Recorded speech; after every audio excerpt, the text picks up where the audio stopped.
Tage vorher ging ich zum Lubitsch und habe gesagt, also morgen früh mache ich die erste Aufnahme meines ersten Filmes.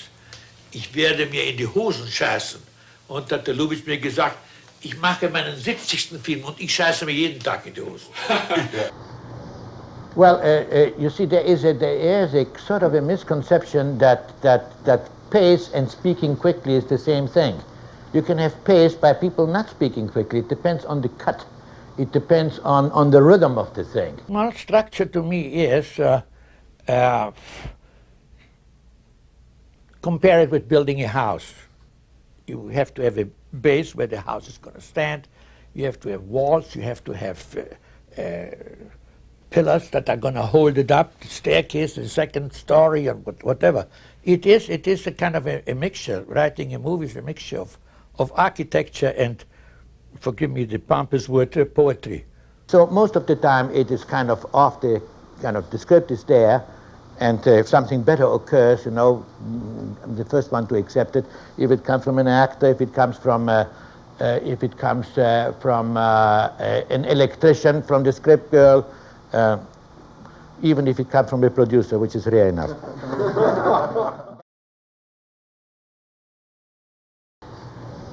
Well, you see, there is a sort of a misconception that pace and speaking quickly is the same thing.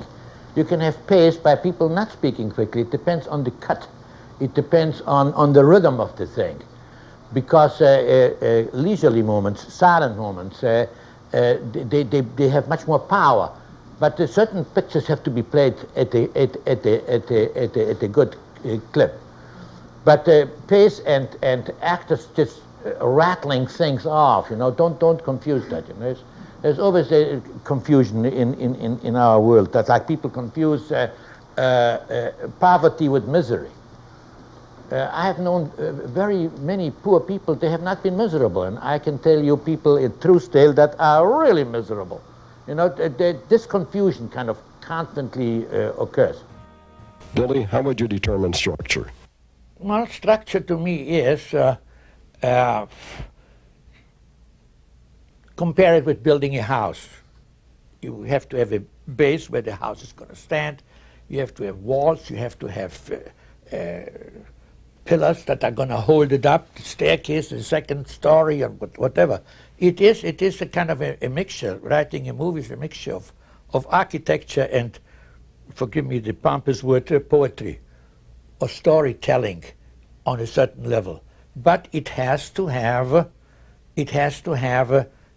a very solid thing, so that the second act follows the first act, and it's strong enough to keep the audience in the seats to see the third act, what is happening there.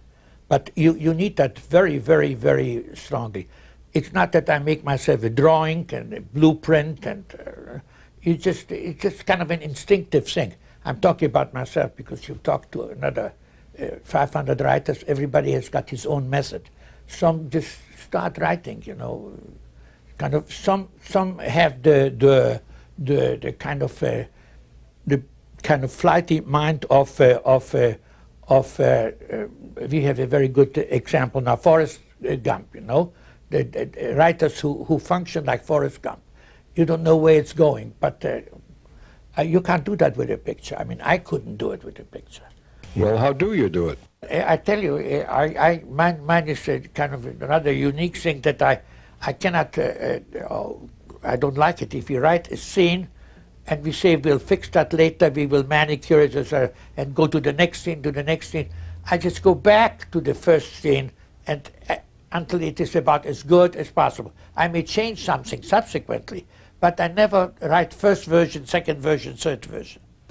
Last weekend, I wanted to catch the atmosphere of New York. I needed Third Avenue. At that time, there was still an elevator going up above. I needed that. It needed long, vast vistas of New York, of skyscrapers, of when he's going up Third Avenue, you know, trying to pawn the typewriter because he needs money for some more booze. Personally, just between you and me, you know, I much rather shoot inside a studio because I can control it. I don't have to fight the light, which is going all the time, the weather. The sun is going all the time. Or it starts raining, and then you reshoot for the, and then the sun comes out again. You know, you have no control, and you compromise. I'm embarrassed, to tell you the truth, and so are many actors, about shooting in front of a lot of people. I'll tell you a good story about it. Just care for another drink? Okay. Now, this is what happened. We were shooting 7 Year Itch with Marilyn Monroe. And you remember that famous shot? Do you remember the wind that is lifting her skirt? Well, we were all set up to shoot that thing, you know, on 59th and Madison, something like it. I had, in order to make sure that the skirt is being lifted, not only that there were 5 and ultimately 10,000 people, there were like, there were the electricians and the mechanics who were working the fan down below so that it would work, right? They accepted big bribes of people around. They all wanted to be underneath there and look up Marilyn's skirt. And we did it, and we did it, and did it, and it never quite worked, and people were heckling from the sidelines, you know, and people were running up for autographs, and it was very embarrassing, I tell you. And Joe DiMaggio, who was at that time the husband of Marilyn's, you know, he was watching it, and he didn't like it very much, his wife making a spectacle of herself. And I didn't like the lack of control. I couldn't really get it right. And finally, ultimately, we did that shot in the studio. It was perfect. How do you go about developing your characters? I tell you, I learned that from Charles Lawton. We were doing a picture called Witness for the Prosecution, and the first 2 days he was rather shaky, and then the 3rd day he would come to me and say, "I got it. Let's do the first 2 days again," which I very often do, because you don't know the crew, you don't know how it's going to sound. You just kind of more or less you sort of test it. He searches in his memory for a character that he had known, and he then plays that character. He was searching for a judge or a lawyer that he knew. It was in the legal profession. And once he gets the sound of that guy, and the manner of walking, of looking, he's got it. But that goes with every picture. He just tries to fix on somebody that knows, and he uses it. He elaborates on it naturally, but he uses it to be in the right key, as you would say, on the screen. You cannot take a character of one of your friends or people that you know, but and make him into a murderer. You have to plant that thing within that character. It was not very easy with Fred McMurray in Double Indemnity to make him into a murderer, but you had to believe it. You had to believe it, and you had to have. I was trying very hard, a certain amount of pity that this guy was led into something which I saw it with my own eyes how he fell, and I was worried about him, and he did it, and I understand why he did it, but I object to it. You have to plant things. You have a character, but you have to plant things, streaks in his character, moments, seconds, where he makes a decision, and you say, yeah, that goes with that guy. You know, this is what else did I expect? It's no surprise. It gets to be logical to the audience. Es gibt 2 Arten von Filmen, also ein sehr für das Publikum, eine sehr einfache Geschichte, schön möbliert mit bisschen Rokoko, und dann kannst du das leisten, weil doch die Handlung ist so einfach, nicht? Ja. Oder eine komplizierte Geschichte, die einfach gedreht wird, sodass sie das verstehen. Nicht? Wenn es sehr kompliziert ist, aber wenn es kompliziert ist und da machst du auch noch Arabesk, die wissen nicht, worum es sich handelt. I wonder if you could explain what the Lubitsch touch is. Lubitsch touch. Lubitsch touch, yes. Well, that's if I could explain it, this is like if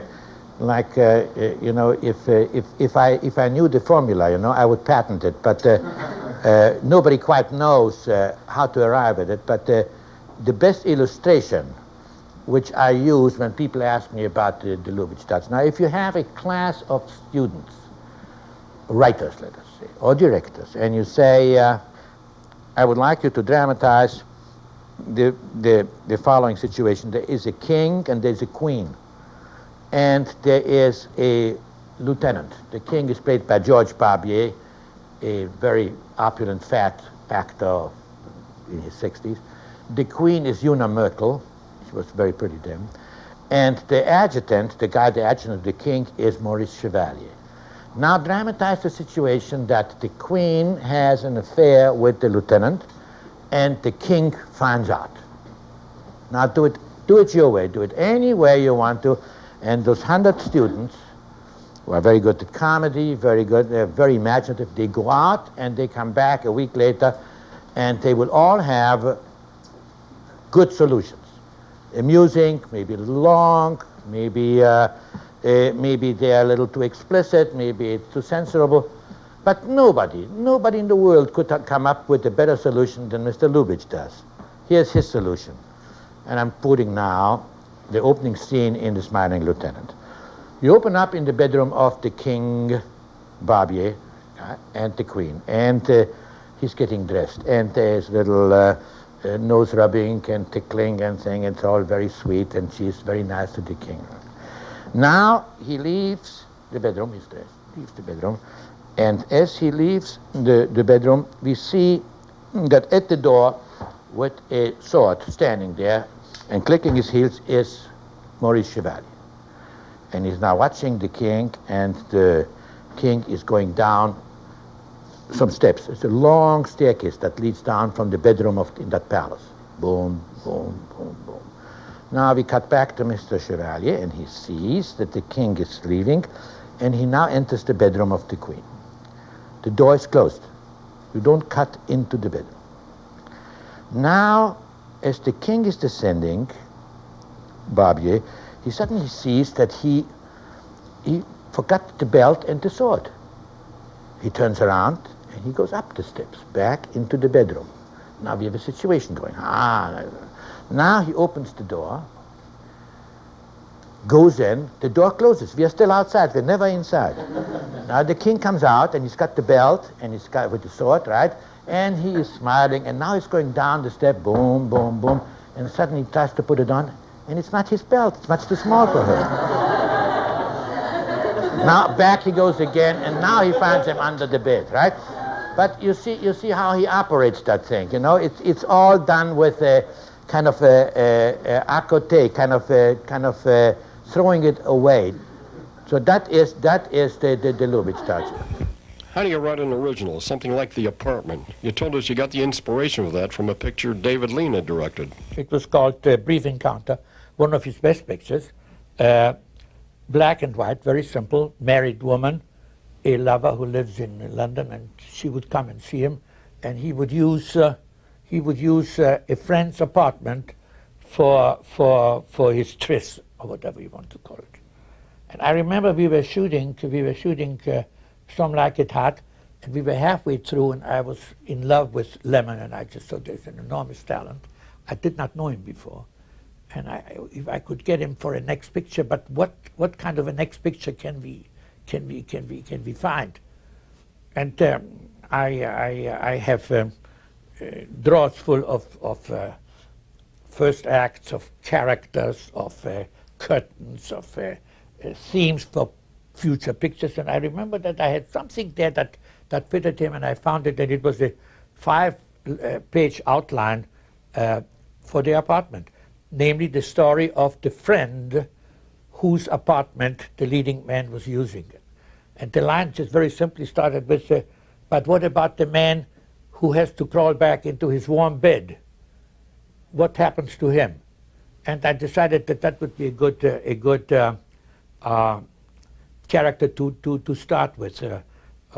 And Lemon was just not really a leading man in the sense, you know, of Richard Barthelmess or of Clark Gable. He was a leading man, but there was something funny and pathetic at the same time. You touched on a very good point, because I think I should, and I will henceforth, if I get another crack at it, I should prepare myself better.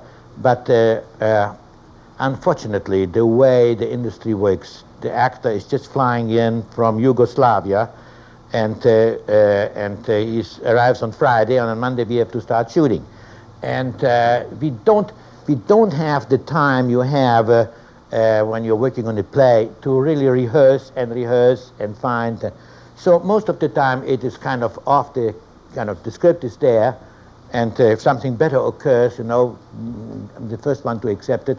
If it comes from an actor, if it comes from an electrician, from the script girl, even if it comes from a producer, which is rare enough. But I should have more time, and a very, very good and very professional director like Herbert Ross. I just saw his last picture last night, and I talked to Mathau, and he said, you know, we had 2 weeks rehearsals. That's very, very helpful. But it is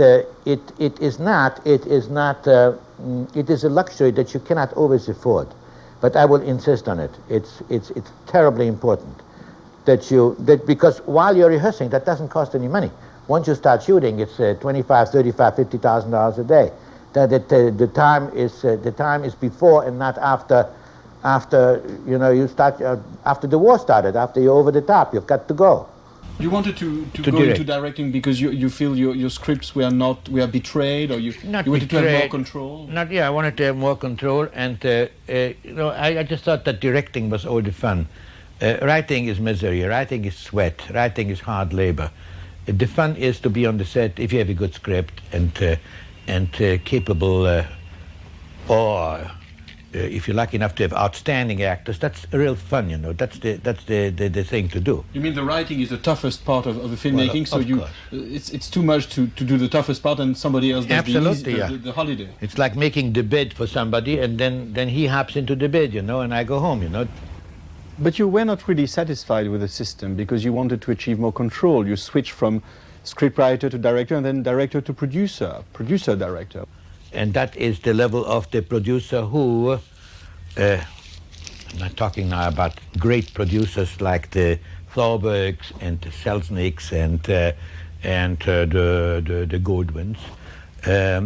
I'm talking about a studio producer who, you know, since they cannot write, since they cannot direct, since they cannot act, since they cannot compose, they become the head of everything.